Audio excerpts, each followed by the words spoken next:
All right, back to addition, but we still need the same bottom number. Just like we did with subtraction, we have to add pieces together that are the same size. Thirds and halves are not the same size. So we're going to do this two different ways. And, when you actually do the problems yourself, you don't have to do them two different ways. But I'm just showing you this so you can understand that there are many ways to do each one of these. All we need is a number that 3 and 2 go into. Okay? So let's do 6 is the smallest one I can think of. 3, 6, 2, 4, 6. Okay, that would work. So we use 6. 3 times 2 is 6. 2 times 3 is 6. So times the top by the same thing, times the top by the same thing that we times the bottom by. So now I've got 4 6 plus 3 6 is 7 6. Okay, I cannot reduce 7 6 because 7 is a prime number. We can only do 7 times 1 to get that. 7 doesn't go into 6. But this is more than one whole. 7 6 is more than one whole. So why don't we change this to a mixed number? Figure out how many wholes we can make. So if our pan is basically cut into 6 and we have 7 brownies, that means we have one full pan. And how many do we have left over? We would have 1 brownie left over. So it should be 1 1/6. That's just changing an improper fraction to a mixed number, which everybody in here knows how to do. Now over here, 3 and 2. Let's go big with this one here just to show you how it works. I'm going to say, let's do 30. Yeah, 30 would work. 30. Okay. That would be times 10. So we do times 10 up here. That would be times 2 times 15 is 30.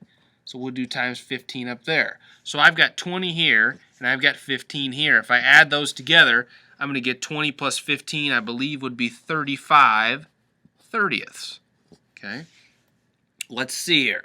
I know we're going to have to change this to a mixed number. I know it because our top number is bigger than our bottom number, which indicates more than one whole. But we should be able to reduce this first, and I'm seeing a pretty easy one in division by 5 here. If it ends in 0 and 5, you can always divide by 5. 35 divided by 5 is 7.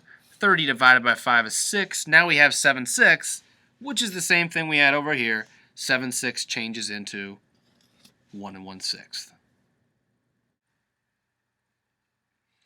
I challenge you on this very last set of practice problems before we actually start our work here. Try this on your own. I've put the same problem twice on both of them here. Okay? I want to challenge you to come up with 2 different ways to do each problem and then show that it actually, either way you do it, is going to come up with the same answer no matter what. That's what your challenge is here. So why don't you take some time, pause this video, see if you can come up with 2 different ways for both of these, come up with your solution, and prove that they're going to be the same. Once you've got 2 different ways to do it, now your 2 different ways might be different than mine, which is okay, but we still should get the same answer in the end. Pause this, try it out, and then come back and check and see how you did. All right, let's try this here. Common denominators all the way around. We need to add and subtract like-sized pieces. So 7 and 3, okay? I'm thinking right away 21. Okay? I could list 7s and list 3s. I also know that 7 times 3 is 21, so that would work. So this is going to be times 3 and times 3. This is going to be times 7 and times 7. 3 times 3 is 9. 2 times 7 is 14. Let's add these together. My bottom number, again, we're dealing with 21st, which is going to be our bottom number always for this problem right here, how we did it. 9 plus 14, that would be 14, that would be 6, that would be 23. 23 21st. Okay? 23 21st, can't reduce that. 23 is a prime number, nothing's going to work. But more than one whole says that 23 over 21 is more than one whole. We need to change this to a mixed number. 21 goes into 23 once.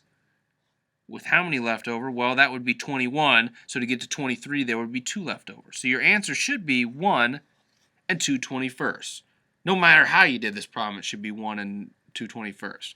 But let's look at a different way to do it down here. I'm thinking maybe 42 if you tried that out. I think 42 would be fine. And there's other possibilities. Of course there are. Okay?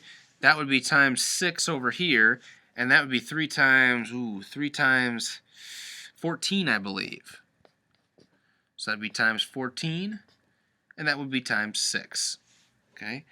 3 times 6 is 18.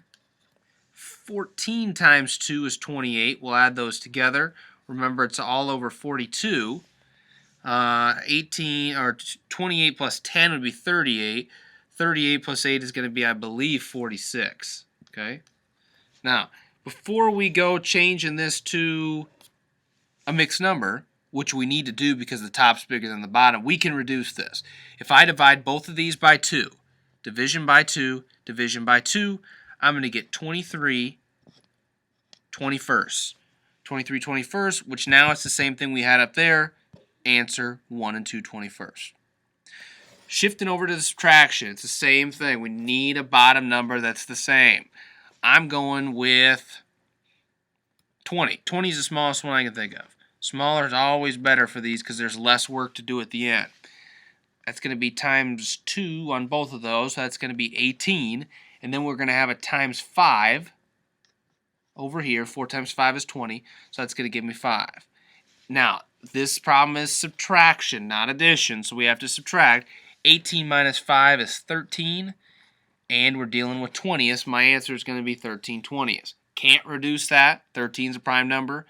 Can't change it to a mixed number because 13 20ths is lower than 1 whole. All right, last one. We're going to get fancy with this one here. I'm doing 100. 100 for our bottom number here. Okay, I wouldn't recommend it, but it's something you can do. It would work out fine because 10 and 4 both go into 100. So that's obviously times 10 and times 10, which is going to be 90. 4 quarters is $1, so that's going to be times 25 and times 25. 25 times 1 is 25. Now we have to just do our subtraction. 90 minus 25 is going to be 90, 70, 60. Take away the 5 is going to be 55 hundredths. Is that right? That's 70. Oh, I'm sorry. 65 hundredths, my fault. Now, this one I know we can reduce because we can't change to a mixed number because it's less than a whole, but we can reduce this because it ends in 5 and 0. This is going to be a division by 5 for sure. Last time I checked, 65 divided by 5 is 13. 100 divided by 5 is 20. Bingo. There's our answer right there. So even if you did this different than mine, you should have got the same answers for each problem. If you did not, make sure that you have a conversation with me to figure out what you did wrong. Because you really should have got the same thing that I had, even if you had different bottom numbers than what I had.